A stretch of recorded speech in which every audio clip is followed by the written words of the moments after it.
নমস্কার। আমার ছাদ বাগানের গাছগুলিকে কিভাবে যত্ন করি সেটাই আজ আপনাদের সাথে শেয়ার করব। 3 দিন আগে বৃষ্টি হয়েছিল, তবে এই 2 দিনে যা রোদ হয়েছে তাতেই দেখতেই পাচ্ছেন মাটিটা একদম শুকিয়ে গেছে। জল দিতে হবে, কিন্তু তার আগে একটি ছোট্ট কাজ করে নেব।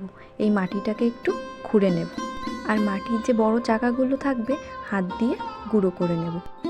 আর এই যে জবা গাছটি দেখতে পাচ্ছেন, এই ফুলটি ছিল এই গাছের একদম প্রথম ফুল। একটা ফুলেই যেন গাছটি জানেন ভরে উঠেছিল। আর এইদিকে এই যে দোপাটিটি দেখতে পাচ্ছেন, মা এনে দিয়েছিল।